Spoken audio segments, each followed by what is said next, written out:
नमस्कार। गुरु पूर्णिमा 2020 यानी कि 5 जुलाई 2020 दिन रविवार को इस बार गुरु पूर्णिमा का त्यौहार पूरे भारतवर्ष में मनाया जाएगा। परिस्थितियाँ थोड़ी अनुकूल नहीं है, पर हम हमारे संस्कृति त्यौहार आदि को कैसे छोड़ सकते हैं। साथियों, घर में ही सही लेकिन गुरु पूर्णिमा का त्यौहार तो हम सब मनाएंगे ही। दोस्तों, बात करेंगे कि गुरु पूर्णिमा का तिथि प्रारंभ कब हो रहा है। तो यह 4 जुलाई को सुबह के 11:35 से प्रारंभ हो जाएगा। वही गुरु पूर्णिमा की तिथि का जो समापन है वह 5 जुलाई को सुबह के 10:16 पर लगभग होगा। दोस्तों, मैं बात करूं तो गुरु पूर्णिमा का त्यौहार जो है वह आषाढ़ माह के शुक्ल पक्ष को मनाया जाता है। इस दिन गुरु की पूजा करने की विधान आती है, इसीलिए इसे गुरु पूर्णिमा कहते हैं।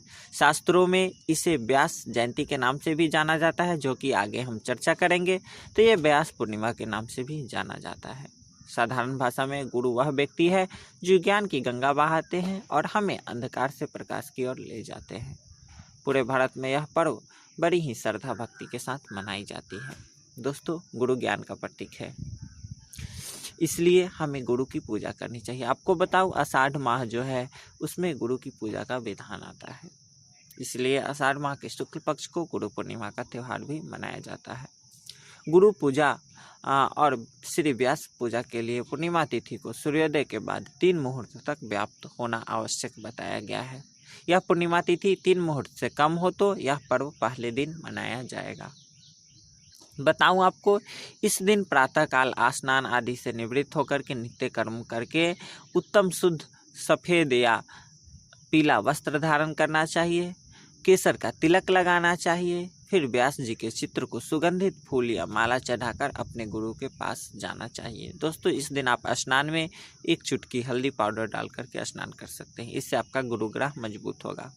साथ ही दोस्तों, गुरु पूर्णिमा के साथ साथ मैं आपको वो उपाय बताऊंगा जिससे आपका गुरु ग्रह मजबूत हो सकता है। वह उपाय करके आप अपने गुरु ग्रह को मजबूत कर सकते हैं। गुरु पूर्णिमा के दिन खास करके उन्हें ऊंचे सुसज्जित वस्त्रों पहनाने चाहिए। आसन पर बैठाकर पुष्पमाला आदि चढ़ाने चाहिए। उनके पैर धोने चाहिए। इसके बाद वस्त्र, फूल, फल व माला अर्पण कर कुछ दक्षिणा यथासंभव धन के रूप में भेंट करना चाहिए। गुरुओं की सेवा इस दिन काफ़ी सर्वश्रेष्ठ है। आपने यदि गुरु दीक्षा ले ली है तो अपने गुरु के यहाँ उनसे मिलने जाएं, उनके यहाँ भोजन करें। ये प्राचीन काल से परंपरा रही है कि अपने गुरु के यहाँ जाए, गुरु की पूजा करें, उनके पैर धोएं, उन्हें स्नान कराएं, उन्हें सुंदर वस्त्र भेंट करें, उन्हें भोजन की सामग्री या फल आदि दक्षिणा जो भी हो सके उन्हें दे। उन्हें केसर का तिलक लगाएं। जो भी यथासंभव नहीं हो सके तो आप 1 रुपये का सिक्का ही दे करके आए, उनसे आशीर्वाद लें। ये काफ़ी सर्वश्रेष्ठ इस दिन रहता है। आज के समय में घर से बाहर निकलना थोड़ा मुश्किल है, तो यदि संभव ना हो तो हम बिल्कुल ना निकले, लेकिन आप फ़ोन से बात कर सकते हैं। सुविधाएं अनुकूल हैं तो आपकी जैसी सुविधा वैसे आप काम कर सकते हैं। पौराणिक काल के अनुसार महान व्यक्तित्व ब्रह्मसूत्र, महाभारत, श्रीमद् भागवत और 18 पुराण जैसे अद्भुत साहित्यों की रचना करने वाले महर्षि व्यास जी का जन्म आषाढ़ पूर्णिमा को हुआ था, ऐसी मान्यता आती है। वेदव्यास ऋषि पराशर के पुत्र थे। हिंदू धर्म शास्त्रों के अनुसार महर्षि व्यास तीनों कालों के ज्ञाता भी थे। उन्होंने अपनी दिव्य दृष्टि से देखकर यह जान लिया था कि कलयुग में धर्म के प्रति लोगों की रुचि थोड़ी कम हो जाएगी। धर्म में रुचि कम होने के कारण मनुष्य ईश्वर में विश्वास न रखने वाला, कर्तव्य से विमुख और कम आयु वाला हो जाएगा। एक बड़े और संपूर्ण वेद का अध्ययन करना उसके बस की बात नहीं होगी। इसलिए महर्षि व्यास ने वेद के 4 भागों में बांट दिया, जिससे कि अल्प बुद्धि और अल्प स्मरण शक्ति रखने वाले लोग भी वेदों का अध्ययन करके उसका लाभ उठा सकेंगे। व्यास जी ने वेदों को अलग अलग खंडों में बांटने के बाद उनका नाम ऋग्वेद, यजुर्वेद, सामवेद और अथर्ववेद रखा। वेदों का इस प्रकार विभाजन करने के कारण ही वह वेद व्यास के नाम से प्रसिद्ध हुए। उन्होंने ऋग्वेद, यजुर्वेद, सामवेद और अथर्ववेद का ज्ञान अपने प्रिय शिष्यों को भी बताया। वेदों में मौजूद ज्ञान अत्यंत रहस्यमय और मुश्किल होने के कारण ही वेद व्यास जी ने पुराणों की रचना की।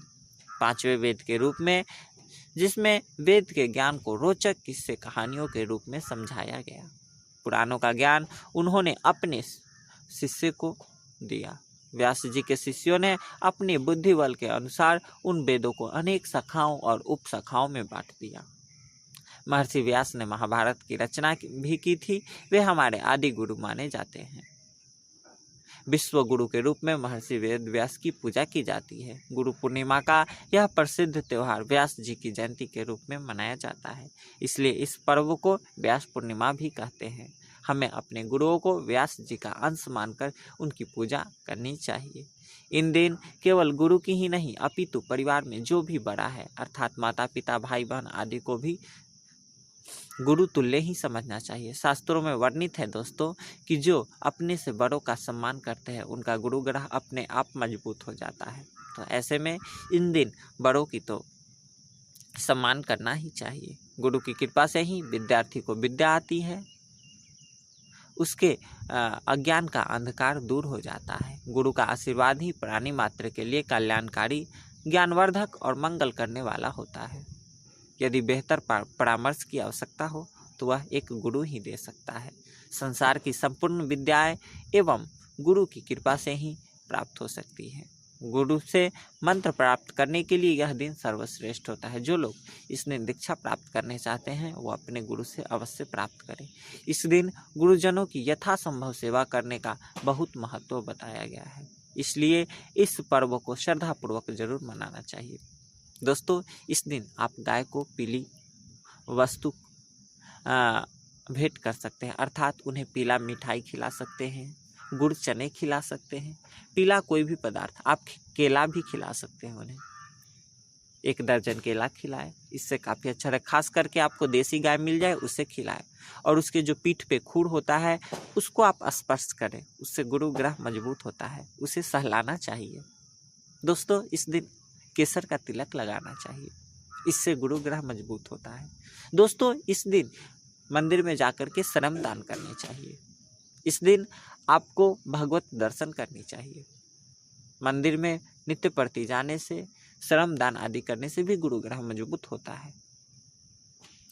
दोस्तों, आपको हल्दी मिलाकर के इस दिन जल में स्नान करनी चाहिए।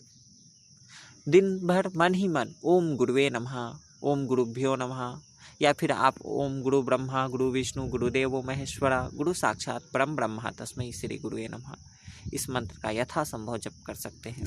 इस दिन वैसे जिन लोगों के पास गुरु मंत्र है उसका आपको दिन भर रात भर जितना हो सके मन ही मन स्मरण करते रहना चाहिए और जप करना चाहिए। इस दिन गुरु मंत्र का जप करने से मनुष्य के समस्त इच्छाएं जो हैं वो पूर्ण होती हैं। इस दिन बताऊं आपको कि इस दिन की आप पूर्णिमा की चांद नहीं देख सकते, क्योंकि पूरी बादल से घिरा हुआ होता है। तो इसलिए आपको इन दिनों मंदिर अवश्य जाना चाहिए। यदि संभव हो तो शिवलिंग की पूजा करनी चाहिए, भगवान विष्णु का पूजन करना चाहिए, क्योंकि भगवान विष्णु जो है वह जगत गुरु है। तो उनके मंत्रों ओम नमो नारायणाय या फिर ओम नमो भगवते वासुदेवाय का यथासंभव आपको जप करना ही चाहिए। उन पर एक तुलसी दल अवश्य ही अर्पण करना चाहिए। रविवार को गुरु पूर्णिमा आ रही है, इसलिए आपको शनिवार के दिन ही तुलसी के पत्ते तोड़ करके रख लेने हैं और रविवार को आप चढ़ाएं। एक सुंदर पुष्पों का माला अर्पण करें भगवान विष्णु को, या फिर आप अपने गुरुओं का अर्पण करें। उन्हें वस्त्र अवश्य दान दें, उन्हें दक्षिणा दें, उनके यहाँ जाकर के भोजन करें संभव हो तो। इस दिन गुरु के यहाँ भोजन करने का भी विधान आता है शास्त्रों में। तो आप ये सब तमाम उपाय करें जिससे आपके गुरु ग्रह मजबूत हो और गुरु की कृपा से हमारे जीवन में पुरुषार्थ की प्राप्ति होती है। गुरु पुरुषार्थ दिलाने वाला है। तो गुरु की सेवा कर, उन्हें प्रसन्न कर, उनसे आशीर्वाद प्राप्त करें ताकि हमें पुरुषार्थ की प्राप्ति हो सके। यह बहुत ही महत्वपूर्ण दिन है गुरु पूर्णिमा गुरुओं के लिए। तो इस दिन आपको गुरु पूर्णिमा का अवश्य ही उपाय करनी चाहिए और उसके बाद अगले दिन से ही सावन का पवित्र मास प्रारंभ हो रहा है सोमवार के साथ ही। तो ऐसे में मैं उन विषय पे भी वीडियो लगातार डाल रहा हूँ, आप वहाँ जा कर के देख सकते हैं और सावन में भोले बाबा को मना सकते हैं। इसी आशा के साथ तब तक के लिए इजाज़त चाहूँगा, फिर नई जानकारी के साथ आऊँगा। नमस्कार।